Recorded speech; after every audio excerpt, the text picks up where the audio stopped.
환난을 받는 너희에게는 우리와 함께 안식으로 갚으시는 것이 하나님의 공이시니, 주 예수께서 자기의 능력의 천사들과 함께 하늘로부터 불꽃 가운데에 나타나실 때에 하나님을 모르는 자들과 우리 주 예수의 복음을 복종하지 않는 자들에게 형벌을 내리시리니, 이런 자들은 주의 얼굴과 그의 힘의 영광을 떠나 영원한 멸망의 형벌을 받으리로다. 아멘. 네, 이 말씀 여러분들, 저는 이 말씀을 준비하면서 이 본문이 굉장히 입체적이고 새롭게 다가왔습니다. 그래서 오늘 집에 가서도 이 본문을 여러분들 한 10번씩 한번 읽어보세요. 주님께서 천상에서 불꽃처럼 재림하신다. 불꽃처럼 재림하신다. 물론 이제 그 불꽃 같은 재림은 주님의 놀라운 위엄과 영광을 나타내는 것인데, 정말 불꽃처럼 막 폭죽이 터지듯이 주님이 오시는 게 아니라 그 위엄과 영광을 나타내는 표현이다, 이렇게 이해하시면 좋을 것 같습니다. 그래서 이 본문을 보면은 하늘로부터 능력의 천사들과 함께 주님께서 불꽃 가운데에 나타나신다. 근데 그때에는 나타나셔서 어떤 일을 하시느냐, 하나님을 모르는 자와 우리 주 예수의 복음에 복종하지 않는 자들에게는 형벌을 내리시리니, 이런 자들은 주의 얼굴과 그의 힘의 영광을 떠나 영원한 멸망의 형벌을 받으리로다, 이렇게 말씀합니다. 우리 말씀, 자, 우리 하이델베르 유리문답, 우리 오늘은 8문부터 보겠습니다. 그렇다면 우리는 어떠한 선도 전혀 행할 수 없으며 온갖 사악한 일들만 행하는 대로 이끌려 갈 정도로 그렇게 부패해 있습니까? 그렇습니다. 우리가 하나님의 영으로 새롭게 태어나지 않는다면 참으로 그렇습니다. 제9문, 이처럼 사람이 본성상 부패하여 선을 온전히 행하지 못하고 악을 행하고자 하는 성향을 가지고 있다면 사람으로 하여금 행할 수 없는 것을 율법을 통해 요구하시는 하나님은 결국 사람에게 불의를 행하시는 것이 아닙니까? 전혀 그렇지 않습니다. 왜냐하면 하나님께서 사람을 창조하실 때 하나님의 율법을 행할 수 있는 능력을 사람에게 주셨기 때문입니다. 그런데 사람이 마귀의 계획에마다 마음이 내키는 대로 불순종하여 그와 같은 하나님의 성질들을 자신뿐만 아니라 소소들도 모두 잃게 된 것입니다. 제10문, 하나님께서는 그러한 불순종과 반역을 벌하지 않으시고 그대로 허용하시겠습니까? 결코 그렇지 않습니다. 하나님께서는 우리가 직접 범하는 죄들에 대해서 뿐만 아니라 우리가 태어나면서 지니는 원죄에 대해서도 몹시 불쾌히 여기십니다. 공의로운 재판관이신 하나님께서는 이것들에 대해서 지금 이 세상에서 그리고 영원히 벌을 내리십니다. 하나님께서 누구든지 율법책에 기록된 대로 온갖 일을 항상 행하지 아니하는 자는 저주 아래 있는 자라고 선언하셨습니다. 제11문, 그렇지만 하나님께서 또한 긍휼의 하나님이시지 않습니까? 하나님은 참으로 긍휼이 풍성하신 분이십니다. 그러나 또한 하나님은 공의로우신 분이십니다. 그렇기 때문에 하나님의 공의는 지극히 존엄하신 하나님께 대하여 반역을 행한 죄에 대하여 최고의 형벌, 곧 몸과 영혼에 영원한 한벌을 내릴 것을 요구합니다. 우리가 이제 교리를 공부해 보면은 이 교리는 너무 명백해요. 그리고 우리가 장차 어떻게 우리를 하나님께서 다루실지에 대해서 너무 명확하게 말을 하고 있어요. 그리고 복음을 모르는 자들에 대해서는 하나님이 어떻게 그들을 또 처벌하실지도 너무 명백해요. 그냥 하나님이 그냥 사랑이 많으시고 긍휼이 많으신 하나님이니까 그냥 대충 봐주시겠지, 그런 게 없어요. 그렇게 생각하면 큰일 납니다. 큰일 나. 그래서 우리가 교리를 아는 것이 이토록 중요해요. 저는 참 생각해요. 교리를 알지 못하고 살았던 인생은 너무나 짐승 같은 인생이었구나. 무법한 인생이었구나. 정말 말씀 없이 인생을 살았구나. 진리 없이 인생을 살았구나라는 생각을 하게 돼요. 안타까운 것은 많은 교회들에서 이렇게 바른 교리와 진리들이 잘 가르치지 않는 것 또한 너무나 안타까운 상황이다, 이런 생각이 듭니다. 오늘 특별히 하이델베르 문답 시리즈 8번째로 구문에서 11문입니다. 제목은 의로운 하나님의 심판과 형벌이란 주제를 가지고 말씀을 전하고자 합니다. 하나님은 어떻게 의로우신가? 첫째로 우리에게 하나님의 뜻을 수행할 것을 요구하시는 하나님은 의로우시다라는 거예요. 하나님의 뜻대로 순종하며 그 뜻대로 살아가라고 요구하시는 하나님의 뜻은 의로우시다. 이때에 사람들은 생각합니다. 하나님의 뜻대로 요구하신다면은 인간은 우리 팔문에서 얘기했던 것처럼 본성상 악하고, 그리고 나면서부터 하나님을 싫어하고 사람들을 미워한다 그랬는데, 이런 미워하는 성향을 가지고 우리가 어떻게 하나님의 뜻을 수행하고 그 뜻대로 살 수 있습니까? 라고 묻는 거죠. 그런데 만약 하나님의 뜻을 알고도 그렇게 살지 못한다면 결국 하나님은 그들을 아주 비참하고 영원한 형벌과 멸망에 던지겠다, 명확히 말씀하고 있습니다. 나 그렇게 못한다니까요. 그러니까 너희는 영원한 형벌과 멸망에 떨어질 거라는 거예요. 그 얼마나 무서운 말입니까? 못한다는데. 사람들은 보통 성경의 정죄 앞에 이렇게 생각합니다. 내가 사람들 앞에서 이 정도 살면은 그래도 호인이었다. 동네 사람들이 저 사람 진짜 호인이다, 사람 좋은 사람이다, 이 정도 인정받으면은 되지 않을까요? 근데 성경은 그 정도 호의 갖고는 안 돼요. 저분은 밥도 잘 사고 하여튼 좋은 일 많이 하더라. 그 정도로 가지고 하나님 나라도 못 들어갑니다. 그 정도로 가지고 하나님 앞에 의인이라 인정 못 받아요. 저분은 법 없이도 살 사람이야. 그 정도 갖고 하나님 나라 못 간다니까요. 그러면은 성경에 말하는 의인은 어떤 기준에 의해서 의인을 말하는가? 가장 핵심은 마태복음 22장 37절에서 40절 말씀이에요. 내 마음을 다하여 주 너의 하나님을 내 마음을 다하여 목숨을 다하여 내 뜻을 다하여 주 너의 하나님을 사랑하였느냐. 그리고 내 이웃을 내 자신같이 사랑하였느냐. 이 하나님의 말씀, 주님의 율법대로의 삶을 살았으면 의인이고 살지 못했으면 악인이라는 거예요. 성경의 기준은 명확합니다. 그냥 이렇게 예누리가 있거나 조금 이렇게 봐주거나 이런 게 없어요. 하나님의 성품상 그게 잘 안 돼요. 하나님은 공의로우시고 의로우시기 때문에 법대로 하시는 거지, 그냥 꼼수로다가 이렇게 내가 그러면 유차유차해서 요거는 넘어가 줄게 이렇게 안 하신다니까요. 성격상 안 되세요, 하나님은. 그럼 우리는 어떻게 되느냐? 하나님은 이렇게 율법을 갖다가 주님의 율법을 내놓으면서 그래 네가 온 마음을 다해서 온 목숨을 다해서 온 뜻을 다해서 나를 사랑했냐?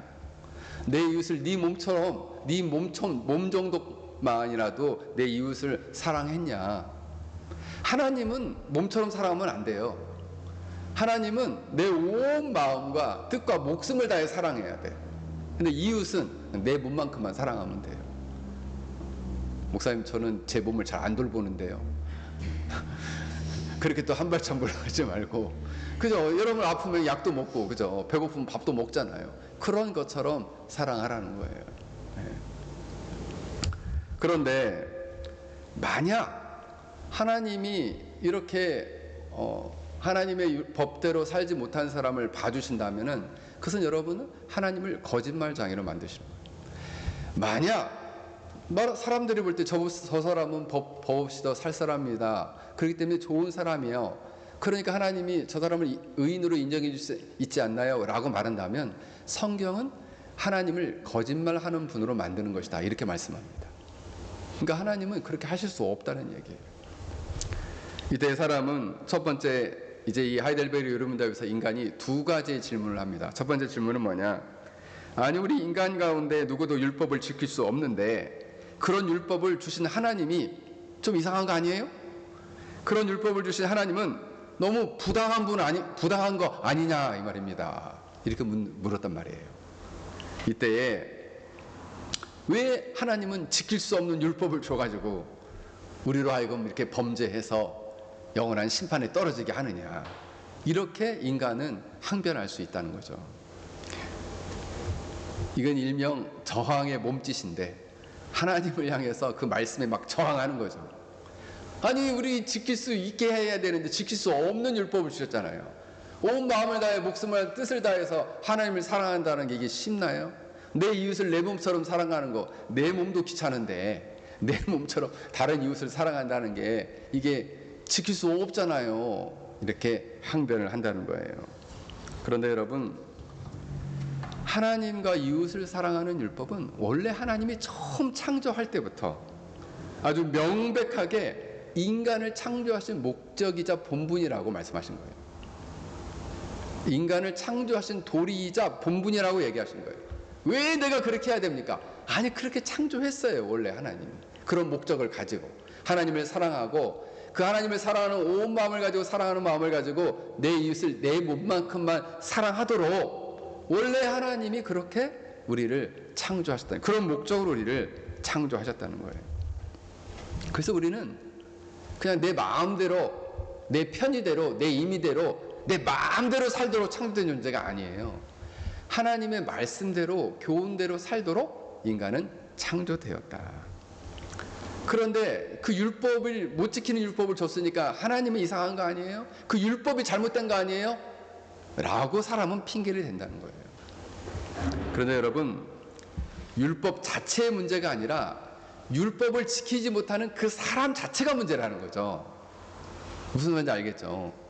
율법 자체는 하나님을 온 마음과 뜻과 목숨을 다해 사랑하는 것, 내 이웃을 내 몸처럼 사랑하는 것은 문제가 없어요. 그 율법 자체는 문제가 없는데, 문제는 뭐냐면 그것을 행할 수 없는 그 인간이 문제라 이거죠. 인간.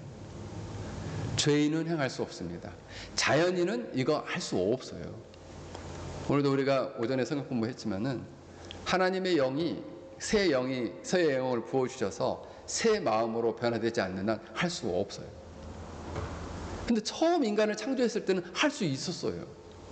하나님을 사랑하고 이웃을 내 몸처럼 사랑할 수 있었습니다. 그러니 율법 자체가 부당하다, 율법 자체가 지킬 수 없는 율법을 줬다라고 말할 수 없다라는 게 하이델베르그 유리문답의 명확한 답변입니다. 율법 자체는 문제가 없다, 인간 자체가 문제지, 이거예요. 두 번째 또 질문합니다. 그럼 목사님이 아니고, 그럼 하나님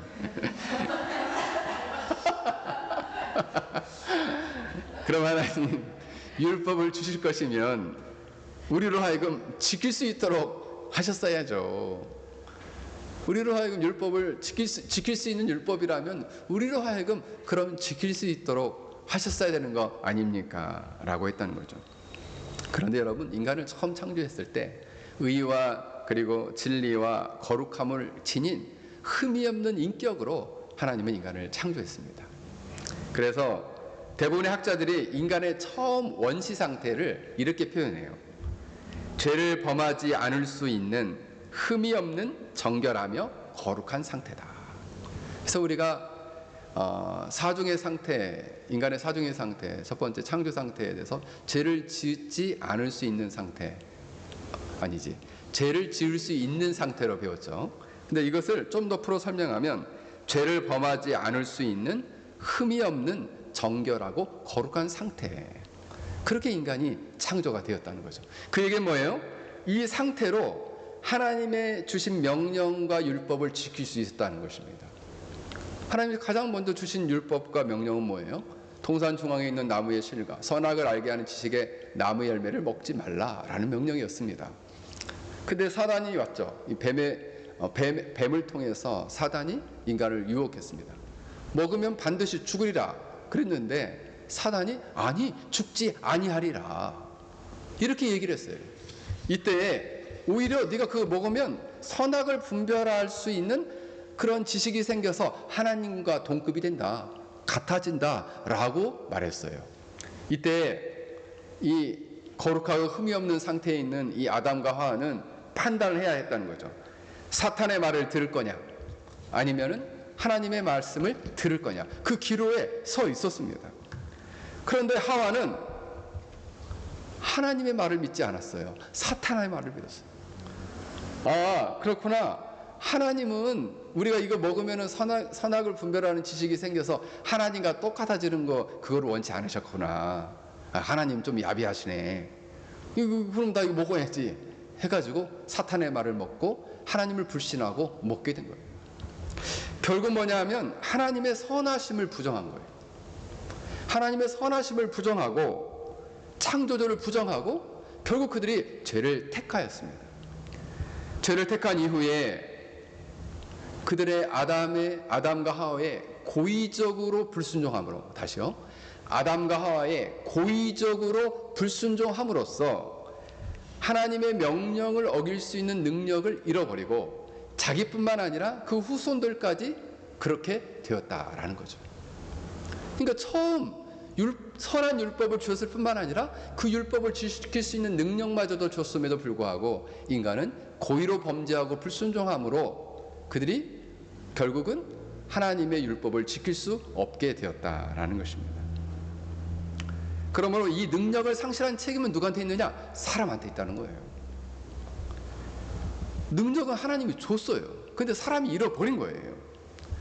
그러므로 하나님은 사람을 옳고 바르게 지었으나 사람이 어그러지게 만들었고 지금도 그 어그러진 길을 가고 있다. 안타깝죠. 지금도 그 어그러진 길, 하나님의 명령과 율법을 지킬 수 없는 길로 살아가고 있다. 그래서 비참한 멸망, 영원한 형벌이 그들을 기다리고 있다는 것입니다. 이때 그런 길을 걸어가는, 또 묻는 거죠. 그럼 그런 길을 걸어가는 인간들을 하나님이 그러면 좀 사랑이 많으시고 긍휼이 많으신 분이니까 좀 봐줘야 되지 않나요? 라고 말하는 거예요. 오늘 하이델베르 요리문답에서 그렇게 또 묻는 거예요. 그때 하나님은 아니, 죄에 대해서는 형벌을 내리시는 하나님은 의로우시다. 처음에 무엇이 의롭다 그랬어요? 하나님의 뜻을 수행할 것을 요구하시는 하나님은 의로우시다. 또 하나는 죄에 대한 형벌을 내리시는 하나님은 의로우시다라는 거예요. 하박국 1장 13절 상반절을 보면 주께서 눈이 정결함으로 악을 참아 보지 못하시며 패역을 참아 보지 못하신다. 하나님은 정결한 눈을 가지고 계시대요. 그래서 우리가 마음 가운데 악을 품거나 그리고 그 악을 품은 가운데에 악을 행하는 것을 참아보지 못하신다는 거죠. 참아보지 못한다는 건 뭔 얘기예요? 부들부들 떠신다. 그래서 하나님은 형벌을 내시겠다는 거죠. 극심한 형벌을 내리시겠다는 거예요. 왜냐하면 그들이 어미하신 하나님의 존귀하시고 어비로우신 그 뜻을 어기면서 살고 있기 때문에 하나님은 정당히 공의로우시기 때문에 그들을 영원한 형벌로 심판하시겠다 말씀하고 있습니다. 그래서 하이델베르 요리문답 제11문에는 하나님께서 어떤 형벌을 내리시냐, 몸과 영혼이 받는 형벌을 내리실 거라는 거죠. 영혼만 고통을 받는 것이 아니라 몸도 형벌을 받고 영혼도 형벌을 받는다. 그래서 이제 16세기에 아주 유명한 그 우르시누스는 이 형벌을 크게 두 가지로 나누었습니다. 그래서 이제 그는 환란이라 표현을 했는데 일시적인 환란과 그 다음에 영원한 환란. 일시적인 환란도 그는 두 가지로 나눴어요. 불신자가 받는 일시적인 환란과 신자가 받는 일시적인 환란. 불신자가 받는 일시적인 환란은 죄에 대한 하나님의 주권적인 형벌로서 이 땅 가운데 고난을 받는 것이다 그랬습니다. 그래서 이 땅 가운데 시간 안에서 우리가 현생의 생애 가운데 하나님께서 그들에게 고통을 주는데 그 고통 안에는 질병이 있고 슬픔이 있고 고난이 있고 그리고 아픔이 있고 눈물이 있는 인생을 허락하시겠다는 거예요. 심지어 자연재해나 전쟁, 기근까지도 하나님이 징벌로 내리시겠다는 거예요. 그래서 두려운 겁니다. 시간 내에서 하나님을 믿지 않는 자에게는 이와 같이 공의로운 하나님의 성품이 현생에서도 고난과 슬픔뿐인, 눈물뿐인 인생을 살게 하시겠다는 거예요. 그럼 믿는 자에게도 환난이 있습니까? 우르시누스는 이 믿는 자에게는 십자가가 있다 그랬습니다. 그 십자가는 그게 네 가지인데, 하나는 뭐냐면 믿는 자라도 죄를 범하면 징계의 십자가를 주시겠다. 그래서 고난을 주시겠다는 거예요. 그 죄로부터 돌이키도록 징계하시겠다는 거예요. 그 징계의 내용은 여러 가지가 있을 수가 있겠죠. 질병을 줄 수도 있고, 사업을 망하게 할 수도 있고, 직장을 실직하게 할 수도 있고, 그리고 원치 않는 사람을 자기 가족 중에 누군가 자기 사랑하는 이를 데려갈 수도 있고, 그래서 도저히 견딜 수 없도록 그 징계를 주시겠다는 거예요. 때로는 하나님이 신자에게 주시는 그런 고난과 이 십자가는 뭐냐면 시험의 십자가다. 그래서 그의 믿음을 견고하고 성숙하게 하는 목적으로 하나님께서 환난을 주시겠다는 거죠. 또 하나는 순교를 허락하시겠다. 순교의 십자가를 주시겠다는 거예요. 이걸 통해서 신자로 하여금 순교의 십자가는 너무 고난과 고통스럽지만 이걸 통해서 진리를 확증하시겠다. 그리고 예수 그리스도의 십자가의 속죄와 속상의 고난마저도 그 믿는 자의 환난 안에 포함시켰어요. 일명 속전의 십자가, 속죄의 십자가. 근데 우리가 그것을 행할 수는 없지만 우리가 그것을 믿음으로 받을 수는 있게 되겠죠. 그러니까 현생에서는 믿지 않는 자에게는 이와 같이 어마어마한 하나님의 심판이 임하고 믿는 자에게도 이런 고난이 임하게 될 것을 말하고 있어요. 왜? 하나님은 의로우시기 때문에. 그래서 하나님이 내리신 의로우시기 때문에 우리에게 마땅히 징계하실 수 있다는 거예요. 우리가 죄 가운데 있으면 하나님이 우리를 징계할 수 있습니다. 그래서 그 징계를 여러분 두려워하셔야 돼요. 그래서 하나님이 여러분께서 매일매일 기도할 때 여러분 자신을 한번 잘 성찰해 보세요. 경건의 방법 중에 이걸 정사라고 제가 여러분 말씀드렸잖아요. 정확히 살핀다는 의미예요. 자기 눈에는 안 보일 수 있어요. 영적으로 어두워지면 잘 안 보이거든요. 그래서 이렇게 진리의 말씀이 들어올 때 성령이 이 진리를 통해서 죄를 깨닫게 해줄 때 이거 하나님 기뻐하지 않는 거구나 라고 생각되면 빨리 돌이켜야지, 그 상태를 주장창 고집을 피우면서 그 죄를 붙들고 계속 불순종하며 살아가면 징계의 대상이 되는 거예요. 하나님이 징계하시면 못 말립니다. 그거 어떻게 해요? 그거 누가 말릴 수 있어요? 하나님 그 사람을 징계하기로 작정했으면 누가 말릴 수 있겠어요? 못 말려요. 말릴 자가 없습니다. 지혜로운 사람은 빨리 돌이키는 거예요. 신자는 빨리 돌이켜야 돼요. 그러면 믿지 않는 사람은요, 지금 그 징계 가운데 있는 거예요. 심판 가운데 이미 놓여져 있어요. 현생에 이미 심판 가운데 있어요. 믿지 않는 것 자체가 이미 심판을 받았느니라 요한복음 3장 17절에 말씀하고 있죠. 예수님을 믿지 않는 것 자체가 이미 심판을 받은 상태예요. 그리고 그런 상태를 꾸준히 유지한다? 계속 심판 중에 있는 거죠. 그럼 마지막 죽은 다음에는 영원한 형벌이 그를 기다리고 있는 거예요. 그러니 얼마나, 그럼 왜 하나님 이렇게까지 하십니까? 하나님은 의로우시기 때문에.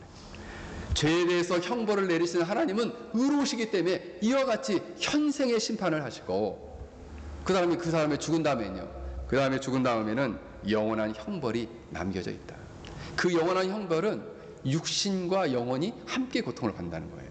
우리가 보통 생각하면은 우리가 죽은 다음에는 영혼만 고통받는 게 아닌가 이렇게 생각을 합니다. 물론 예수님이 재림하시기 전까지는 육신은 이 땅에서, 우리가 만약 죽으면은 이 땅에서 썩어요. 육신은 썩어. 벌레가 생기고 썩어요. 근데 영혼은, 예수를 믿는 사람은 그 즉시 그리스도의 품으로 들어갑니다. 교리적으로. 그러면 믿지 않는 자는 그 즉시 음부로 떨어져요. 음부로 떨어져서 누가복음 16장에 나오는 부자처럼 고통을 당해요. 영혼이 고통을 당합니다. 영혼이. 그 영혼이 뜨거움을 느껴요. 누가복음 16장에 보면 뜨거움을 느껴요. 근데 그건 육체는 없어요, 아직. 그러면은 이 육체는 언제 고통을 당하느냐? 주님이 재림하실 때에 이 땅에 있는 육체와 그리고 음부에 있던 영혼과 하늘에 있던 영혼이 연합을 해요. 그래서 믿지 않는 자는 심판의 부활을 하고, 믿는 자는 심판이 아니라 영생의 부활을 하게 됩니다. 생명의 부활을 하게 돼요. 그래서 심판의 부활을 한 자들은 영원한 심판을 받기에 합당한 상태로 변화가 돼요. 그래서 영혼이 심판을 받아서 몸도 심판을 받고 영혼을 심판을 받아도 몸이 죽지 않는 상태로가 됩니다. 그러면 신자는 영생의 부활, 생명의 부활을 해서 영원히 죽지 않는 육체와 영혼을 갖게 되는 거예요. 그러니 그 영원한 형벌은 그때는 이제 육체적으로도 느끼게 되는 거예요. 그 다음부터는 영원한 형벌이 준비되어 있는데 그때부터는 육체도 고통을 느끼는 거예요. 육체도. 그러니 왜 이렇게까지 하십니까? 하나님은 긍휼이 많으신 하나님 아니십니까? 그런데 오늘 하이델베르그 요리문답에서 11문에서 뭐라고 말합니까? 참으로 하나님은 긍휼이 풍성하신 분이십니다. 그러나 또한 하나님은 공의로우신 분이십니다. 그렇기 때문에 하나님의 공의는 지극히 존엄하신 하나님께 대해서 반역을 행한 죄에 대해 최고의 형벌, 곧 몸과 영혼의 영원한 형벌을 내리실 것을 요구합니다. 이게 하이델베르그 제11문이에요. 사랑하는 성도 여러분, 그렇다면 신자는 어떻게 해야 할까요? 오늘 데살로니가후서 1장 8절 9절에 주님께서 능력의 천사들과 함께 하늘에서 내리실 때에 불꽃 가운데 계신다. 불꽃 가운데 나타나실 때에 하나님을 모르는 자와 우리 주 예수 그리스도의 복음에 복종하지 않는 자들에게 형벌을 내리시니니, 명백히 말씀하죠. 이런 자들은 주의 얼굴과 그의 힘의 영광을 떠나, 여러분 이때 형벌 중에 가장 무서운 것은 뭐냐면 주의 얼굴과 그리고 그 힘의 영광을 떠나게 된다. 이 얘기는 뭐냐면 하나님의 충만한 임재로부터 분리된다는 얘기예요. 하나님의 선하신 은혜로부터 완전히 분리된다는 거예요. 단 1도 0.000001도 은혜가 없는, 하나님의 사랑이 없는, 자비가 없는 것으로 분리가 된다는 거예요. 그것이 어디냐? 그게 지옥이죠. 그래서 지옥은 분리의 장소예요. 물론 이 데살로니가후서 본문에는 그들의 형벌의 종류가 뭐냐, 그 종류까지는 말하지 않고 있어요. 근데 성경 전체에서 말하고 있죠. 그 영원한 형벌의 종류의 벌은 뭡니까? 꺼지지 않는 불이에요. 영원한 유황과 불못이에요. 구더기도 타지 않는 영원한 유황과 불못. 슬피 이를 가는 곳, 어둡고 깜깜한 곳, 그곳에서 영원토록 고통과 심판을 당하게 될 것이다. 그래서 제가 어제도 우리 성장반 공부하면서 제가 우리 지들한테 얘기했습니다. 저는 지금도 제가 목사가 된 것도 물론 감사하지만은 제가 가장 감사한 건 바로 뭐냐, 예수님을 믿는 신자가 된 거, 하나님의 자녀가 된 거, 그리스도인이 된 것이 너무너무 감사하다. 그래서 저는 사실 요즘 이제 최근에 제가 너무나 사랑하는 우리 교수님 한 분이 57에 소천을 하셨는데, 이제 그러니까 심장마비로 심장이 문제가 생겨서 심장병으로 돌아가셨거든요. 너무 젊고 좋으셨어요. 그리고 또 한국의 성경적 상담에서는 권위자이셨고 제가 너무 사랑하는 교수님이셨는데, 그분을 하나님이 데려가시는 모습을 보면서 아니 저렇게 세상에 그냥 놔두셔도 할 일이 너무 많고, 그동안 알코올 중독자들과 그리고 특히 동성애 문제로 고통당하는 사람들을 위해서 또 헌신하시고, 그리고 또 수많은 그 중독자들을 제어하기 위해서 그 제어 프로그램을 만들고 그들을 도왔던 분이시고, 지금 살려두시면은 앞으로 하나님 영광을 위해서 할 일이 너무 많으신 분인데 그냥 하나님이 들어가신 거예요. 그것도 쉬운 7에. 나하고, 그러니까 한국 나이로는, 만 나이로는 쉬운 6이죠. 나하고 2살 차이 나는데, 그걸 보면서 제가 생각했죠. 하나님이 우리가 할 일이 많아도, 사명이, 우리가 생각할 때 아직 사명이 많이 남아있는 것 같아 생각할지라도, 하나님은 때가 되시면 데려갈 수 있구나. 조나단 에드워드 같이 세계적인 지성, 그냥 가만 놔뒀으면은 이분은 진짜 어마어마한 책을 썼을 거거든요. 쉬운 5에 천연두 예방주사 잘못 맞고 돌아가셨거든요. 조나단 에드워즈가. 주사 한 방에 돌아가신 거예요. 우리가 어떻게 죽을지 모릅니다. 그러니까 저도 가끔씩 요즘 이런 생각을 해요. 그래서 자기 전에 제가 요즘 가끔씩 임종 기도를 하거든요. 하나님, 만약 제가 오늘 이 밤에, 만약 하나님이 오늘 이 밤에 내가 자다가 하나님이 부름을 받으면 제가 정말 인생 가운데 지었던 모든 죄를, 머리에서 발끝까지 있는 모든 죄를 낱낱이 그리스도의 피로써 성령의 깨끗게 하시는 은혜로 모든 죄를 씻어주시고 정말 뜨겁게 주님 품에 천국에서 안길 수 있도록 내 영혼을 받아달라. 제가 사실 그렇게 기도를 하고 잠을 잔 적이 여러 번입니다. 예? 내가 지난주에도 그렇게 기도하고 잤어요. 기도하고. 여러분, 하나님이 우리를 언제 부르실지 몰라요. 이 형벌은 그냥 문자적으로 성경에만 글씨로만 써 있는 게 아니에요. 그래서 항상 오늘 이 밤에 내 영혼을 취하시면 내가 하나님 나라 갈 수 있을까를 항상 점검해 보세요. 그래서 청교도들은 죽기 직전에 배교하는 사람들이 많았거든요. 믿음 생활 열심히 하다가 맞아 죽기 전에 예수님을 부인하고 죽는 사람들이 있는 거예요. 그래서 죽기 직전까지 배교에 대한 두려움을 가졌어요. 그래서 그 믿음을 지키려고 부단히 애를 썼어요. 그러니까 우리 인생이 정말 가룟 유다도 주님과 3년을 동행하고 마지막에 주님을 배신하고 죽었는데, 그렇죠? 우리가 가룟 유다 같은 인생을 살지 않도록, 배교하지 않도록 우리의 믿음을 굳게 붙잡고, 우리가 믿음을 굳게 붙잡고 날마다 겸비하게 엎드려서 하나님의 은혜를 구하고 이렇게 진리의 말씀대로 순종하며 살아가려고 부단히 애를 쓰고, 주 너의 하나님을 내 마음과 뜻과 목숨을 다해 살아가라는 명령을 따라 행하고 내 이웃을 내 몸처럼 사랑하기 위해서 부단히 내 자신을 깨트리며 순종하며 살아가는 책무와 직무가 우리한테 주어져 있다는 거예요. 하나님, 이 말씀 너무 부당합니다 라고 말할 수 없다니까요. 그 말씀은 의로와요. 그리고 예수를 믿는 사람은 이미 지킬 수 있는 능력을 이미 줬어요.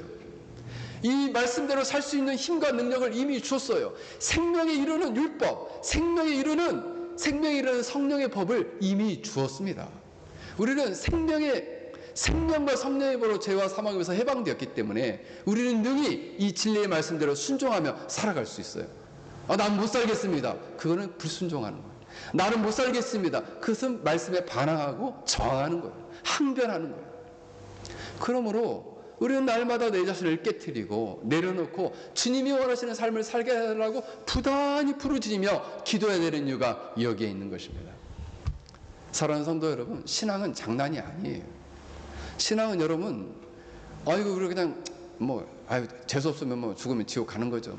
그냥 이렇게 믿다가 그냥 재수 없으면 지옥 가는 거죠. 이렇게 그냥 이건 말로도 꺼내지 마세요. 입에 입술로도 담지 마세요. 정말 이거 입술도 띄지도 마세요. 그건 상상도 할 수 없는 일이에요. 우리가 그래서 매일매일 영생을 주신 것, 그리스도로 말미암아 우리를 하나님의 거룩한 자녀로 삼아 주신 것, 죄를 철저히 회개하고 예수님에 대한 진실한 믿음을 가질 수 있게 해주신 것, 이것만으로 너무 감사하다는 생각이 들어요. 제가 어제도 우리 성장반 공부하는 분들한테 권면드렸습니다. 여러분의 생애에서 하나님 앞에서 죄를 얼마나 철저히 회개해본 경험이 있느냐. 1주, 2주, 3주, 한 달씩 죄를 회개해본 사람이 있으면 손 들어봐라. 제가 그랬습니다. 저는 여러분들에게 묻고 싶어요. 여러분들이 그동안 인생에서 살면서 수많은 죄를 지었을 텐데 이 죄를 하나님 앞에서 얼마나 철저하게 이 죄를 회개하고 그리고 철저하게 여러분 자신을 내어놓고 예수 그리스도의 십자가의 구원의 은혜를 바라보면서 이 죄의 속죄를 위하여 기도하였는가? 이것을 얼마나 하나님께 매달리며 나아갔는가를 묻고 싶어요. 목사님, 내가 인생을 돌아보니까 그냥 한두 시간 짧게 하나님께 눈물을 흘리면서, 눈물 찔끔 흘리면서 기도한 경험은 있는데요. 철저한 회개한 거 아니잖아요. 그 회개를 하나님 요구하시면 여러분 회해야 됩니다. 그래서 여러분이 있는 것을 감추려고 하지 마세요. 여기 데살로니가후서 1장 7절 말씀에 나타날다, 주께서 그러니까 불꽃 가운데 나타나실 때라고 할 때 그 나타나심이라는 단어가 뭐냐면 완전히 드러내다 이런 뜻이에요. 그때 여러분의 죄들을 완전히 드러내실 겁니다. 여러분의 이제껏 살아왔던 모든 인생을 하나님의 심판대 앞에 쫙 하고 드러내실 거예요. 요한계시록에 보면 두 가지 책이 나와요. 하나는 생명의 책이 나오고 하나는 행위의 책이 나옵니다. 그래서 하나는 생명책에 이름이 기록된 생명책에 이름이 기록된 생명책이 나오고, 하나는 행위의 책이 나오는데 우리가 그동안 살았던 모든 행위가 다 기록되어 있어요. 그걸로 나중에 여러분들은 심판받게 될 거예요. 여러분 두렵지 않습니까? 그럴 때 우리가 겸비한 마음을 가져야 되고, 그 누구도 하나님 앞에서 이 말씀을 거스려 살아서는 안 된다는 거예요. 신자는 더 이상 핑계할 수 없습니다. 왜? 이미 말씀이 주어져 있는 것을 우리는 알고 있고, 우리는 이미 배웠고 깨달았고 들었어요. 그리고 이미 이 말씀대로 살 수 있는 성령의 능력을 이미 주셨어요. 그리고 이 능력대로, 이 능력을 가지고 순종할 수 있는 선한 의지도 우리한테 있습니다. 그리고 우리는 그러한 삶을 살아야 되는 책임과 우리 인생이 남아있다 이거예요. 사랑하는 성도 여러분, 우리가 이처럼 하나님의 신자로서 이 말씀에 반응하여서 참으로 하나님이 기뻐하시는